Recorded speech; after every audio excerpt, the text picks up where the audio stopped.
Hello दोस्तों, स्वागत है आपका हमारे यूट्यूब चैनल स्वीट फैमिली में। बड़ों का आशीर्वाद चाहिए और छोटों से प्यार चाहिए। और ये है हमारा तीसरा व्लॉग और हम अपने व्लॉग की शुरुआत करते हैं बाबा जी के ज्ञान से। तो आज का बाबा जी का ज्ञान है, रास्ते कठिन हो सकते हैं पर मंजिलें तभी मिलेंगी जब आपके हौसले बुलंद होंगे। जी हाँ दोस्तों, मंजिल यूं ही आसानी से नहीं मिल जाती। मंजिलें तो तभी मिलती हैं ना जब हम में हिम्मत हो, हमारे हौसले बुलंद हो। तो अपने हौसलों को बुलंद करते हुए हम लगा रहे हैं झाड़ू, क्योंकि आज है हमारा तीसरा व्लॉग। ये आज का चौथा व्लॉग होना चाहिए था, लेकिन मेरी तबीयत ठीक नहीं थी, इसलिए कल का व्लॉग स्किप हो गया है। तो आज देख सकते हैं बाबू स्कूल जा चुकी हैं और बाबू के पापा गए हैं फ्रेश होने और मैं लगा रही हूँ सुबह सुबह की झाड़ू, क्योंकि हमारे बुज़ुर्गों का कहना है कि बासी घर आंगन कोई काम नहीं होता। और बुज़ुर्गों की बात को मानते हुए हम लगा रहे हैं सुबह की झाड़ू। ये झाड़ू इतनी फिनिशिंगदार तो नहीं होती है, क्योंकि सुबह में होती है बहुत जल्दी और जब तक इनके पापा नहा कर आएंगे तब तक मुझे उनका नाश्ता भी रेडी करना होता है। तो इसलिए सिर्फ ये झाड़ू आगे आगे से लगाई जा रही है ताकि घर का बासीपन दूर हो जाए। और देख सकते हैं सुबह सुबह की झाड़ू हमारी हो गई है कंप्लीट। और सुबह की झाड़ू लगाने के साथ ही शुरू हो जाते हैं आपके और मेरे अपने काम। तो इसी के साथ हम सबके सुबह के काम शुरू होते हैं। और ये कूड़ा मैंने कर दिया है साइड में, और ये मैं दिखा रही हूँ उस शाम के पहले व्लॉग के धुले हुए कपड़े, जो कि मैं शाम को ही धोती हूँ। और क्योंकि पानी शाम को आता है, हम किराए के मकान में रहते हैं और यहाँ पानी शाम को ज़्यादा देर के लिए आता है, इसलिए मैं कपड़े शाम को धोती हूँ। और यहाँ बन गई है इनके पापा की चाय और नाश्ते की प्लेट लगा के मैं पहले दे आई थी। और ये रही सुबह की कड़क कड़क चाय। और जब तक सुबह की चाय नहीं पी जाती है तब तक हमारा दिन अधूरा अधूरा लगता है। और यहाँ हो रही है इनके पापा के जाने की पैकिंग। इनका लैपटॉप, चार्जर, जो कि मैं पैक कर रही हूँ। सुबह सुबह यही होता है, पहले बच्चों का बैग पैक कीजिए, फिर हस्बैंड का कीजिए। और हमारी सुबह कब दोपहर में बदल जाती है हमें इसका पता ही नहीं लगता। परिवार छोटे हैं या बड़े, काम सभी को यही करने पड़ते हैं। और यहाँ मैं इन्हें दिखा रही थी कि देखिए मैंने आपका लैपटॉप का चार्जर भी रख दिया है। और इसी के साथ ये हो गए हैं अपने हेलीकॉप्टर पर सवार। जी हाँ, हम मिडिल क्लास फैमिली वालों के हेलीकॉप्टर तो ये स्कूटियाँ ही होती हैं जी। तो ये हो गए हैं अपनी स्कूटी पे सवार। और अब ये कोई मत कहिएगा कि ये शॉर्ट में क्यों जा रहे हैं, क्योंकि शॉप पर पूरे दिन चेयर पे ही बैठे रहना होता है और गर्मियाँ इतनी हो रही हैं, इसलिए ये शॉर्ट में भी चले जाते हैं। और देखिए जी, ये जा रहे हैं। और ये हमारा जो है रेंट का मकान है, हम यहाँ रेंट पर रहते हैं। और इन्हें जाते देखकर ये देखिए गए मुड़ और हम आ जाते हैं अपने अंदर। और अब शुरू होती है हमारी सुबह से लेके शाम तक की जंग, जिसमें सारे काम होते हैं, कपड़े, बर्तन, झाड़ू, पोछा। और यहाँ मैं आ गई हूँ सफाई करने। और सफाई करते करते चलिए करते हैं कुछ बातें ये कि जैसा कि आप जानते हैं कि मैं यूट्यूब पर नए ब्लॉग बना रही हूँ। ये हमारा तीसरा व्लॉग है। तो आइए बताती हूँ मैं अपनी फैमिली के बारे में। हमारी फैमिली बहुत छोटी सी फैमिली है, जिसमें हम सिर्फ 3 मेंबर रहते हैं, मैं, मेरे हस्बैंड और हमारी बिटिया यानी कि बाबू। तो ये हमारी छोटी सी फैमिली है। और हमारी छोटी सी फैमिली में जहाँ दुख होते हैं, तकलीफ़ होते हैं एक मिडिल क्लास फैमिली के अंदर, लेकिन अगर देखा जाए तो उतनी खुशियाँ भी होती हैं। खुशियों से याद आया कि जैसा कि आप लोग देख रहे हैं न्यूज़ चैनल्स पे, फेसबुक पे, इंस्टाग्राम पे कि पंजाब में कितनी बड़ी मुसीबत आई हुई है। वहाँ बाढ़ आई है, हज़ारों लोग घर से बेघर हो गए हैं, कितने गांव हैं जो पानी में डूब चुके हैं। तो मैं यही सोच रही थी कि ऐसा मतलब वैसे तो बहुत सारे लोग उतरे हुए हैं उनकी मदद करने के लिए।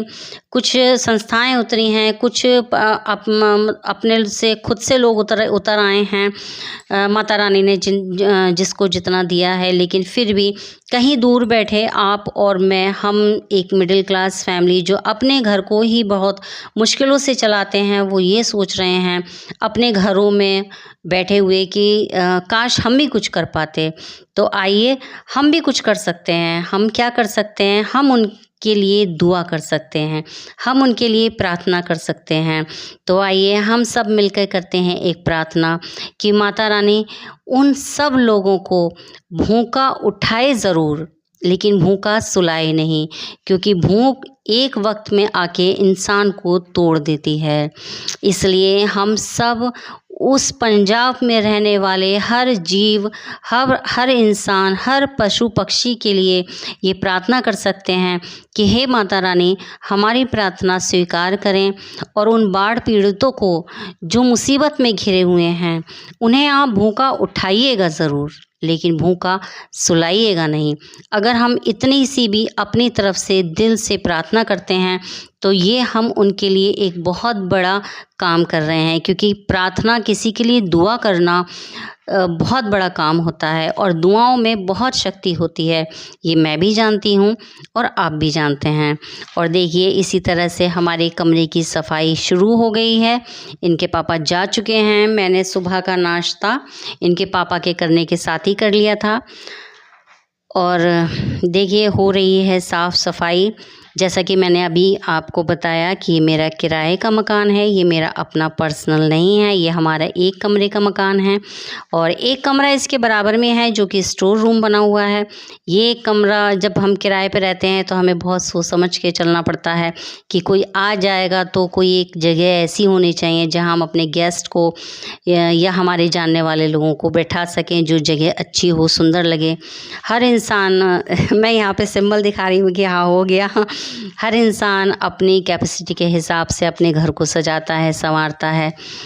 तो इसी के साथ हम आ गए हैं किचन में और मैं आपको दिखा रही हूँ कि देखिए हमारी किचन कितनी फैल जाती है सुबह के टाइम में, कि सुबह में 2 बार किचन में आना पड़ता है। एक तब जब हमारे बच्चे जाते हैं स्कूल और दूसरा जब हमारे हस्बैंड चले जाते हैं, तो उस टाइम तक हमारी किचन जो है वो पूरी जंग का मैदान बन चुकी होती है। चिमटा, कलछी, बेलन सब आपस में एक दूसरे से लड़ रहे होते हैं, एक दूसरे का सर फोड़ रहे होते हैं। तो आइए इनकी लड़ाई को करते हैं शांत और किचन को करते हैं साफ़, और इसी के साथ करते हैं कुछ और बातें। तो जैसे कि आपको पता है कि जब बाढ़ तो अक्सर आया करती है और हर साल कहीं ना कहीं जब बरसात का मौसम होता है, कहीं ना कहीं किसी न किसी इलाके में बाढ़ ज़रूर आई होती है। लेकिन ये इस साल जो बाढ़ आई है वो बहुत ही ज़्यादा आई है, बहुत जगहों पे आई है, जिससे उत्तराखंड हो और पंजाब हो, हर कोई जगह जो है वो पीड़ित हैं। तो मैं सोच रही थी कि जब हम छोटे छोटे थे तो तब भी गांव में बाढ़ आया करती थी, लेकिन तब हम बहुत छोटे थे और मुझे याद है कि हम सरकारी स्कूल में पढ़ा करते थे, शायद आप में से भी किसी को याद हो।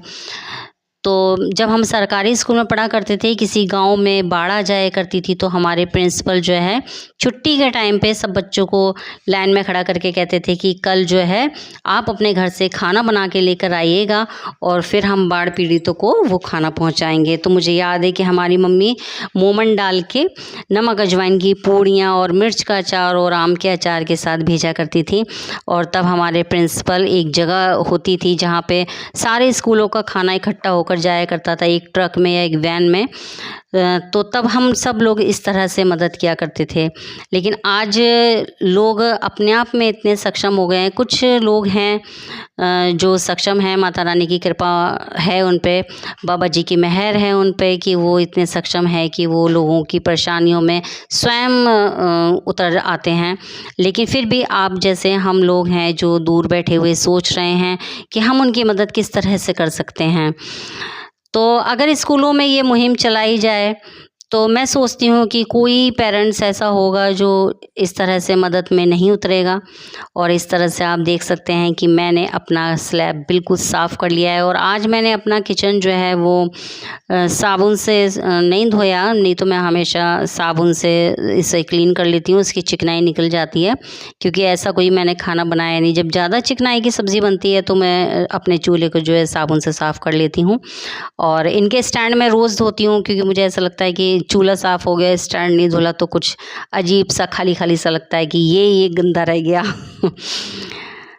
तो इसी तरीके से हमारे काम चालू रहते हैं और करते रहेंगे इस तरीके से बातें। अगर आपको मेरे व्लॉग अच्छे लग रहे हों तो प्लीज़ मैं कमेंट करके ज़रूर बताइएगा। ये मेरी मेहनत है और आप मेरी मेहनत देखें। या आपको कुछ कमी लग रही हो तो प्लीज़ कमेंट्स बॉक्स में मुझे ज़रूर कमेंट कीजिएगा। और पंजाब की दिक्कतों के ऊपर मैंने कुछ लाइनें लिखी हैं जो मैंने कहीं से कॉपी नहीं की। मुझे लिखने का शौक़ है तो मैं लिखती हूँ।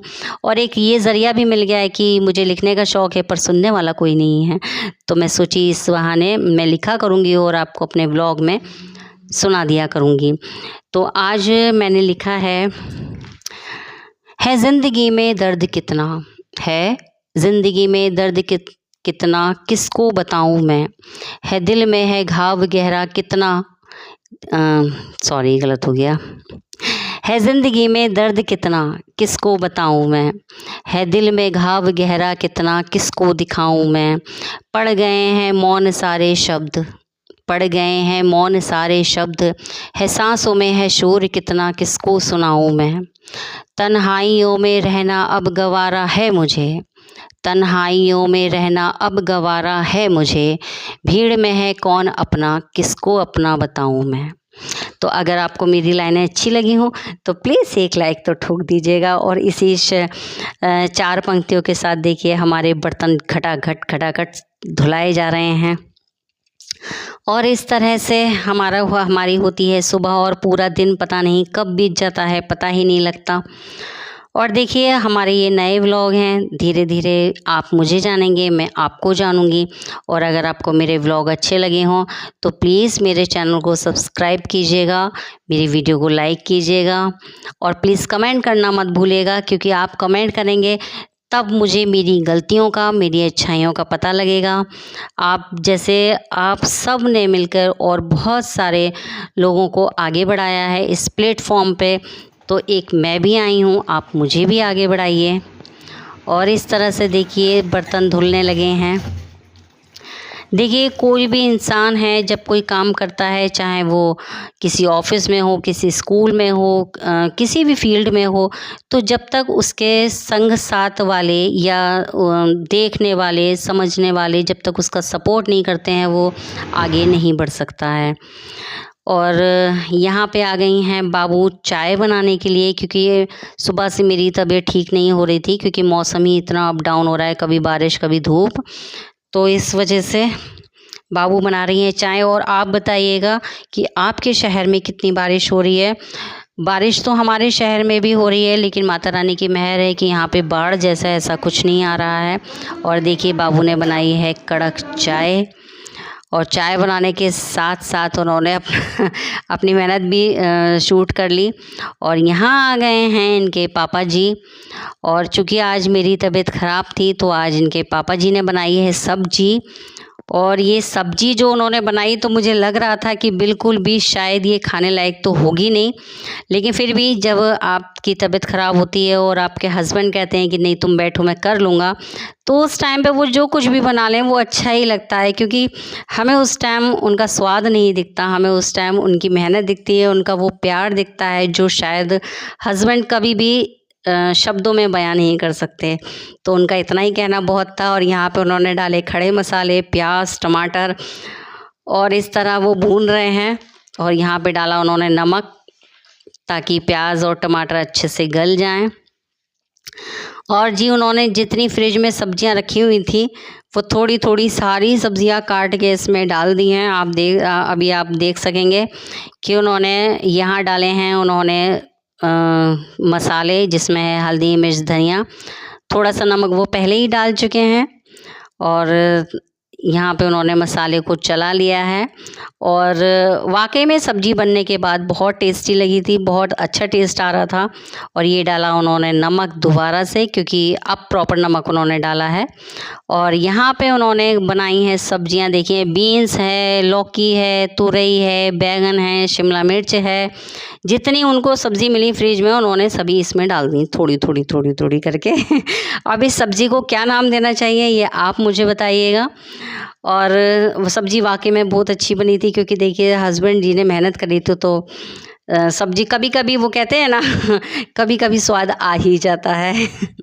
और किसी और के हाथ की सब्ज़ी अगर मिल जाए तो स्वाद वाकई में हमें बहुत अच्छा लगता है, क्योंकि हम अपने हाथ का खाना खाते खाते भी बोर हो जाते हैं इस वजह से। और लीजिए बची कुची कसर उन्होंने यहाँ पे पूरी कर दी। यहाँ उन्होंने बंद गोभी डाल दी। इस सब्ज़ी का क्या नाम रखना चाहिए ये आप कमेंट करके मुझे बताइए। और देखिए यहाँ पे उनकी सब्ज़ी बनके रेडी हो रही है। तो जी उन्होंने बहुत मेहनत करी सब्ज़ी बनाने में बेचारों ने। और देखिए यहाँ सब्ज़ी बनकर हो रही है रेडी। और अगर आपको मेरे व्लॉग अच्छे लग रहे हो, आपको मेरी मेहनत अच्छी लग रही हो, और आप चाहते हैं कि मैं आगे तक बहुत अच्छे अच्छे व्लॉग आपके लिए बनाऊं, तो इस सब्ज़ी का टेस्ट आप भी चखिए और मेरे चैनल को सब्सक्राइब कीजिए।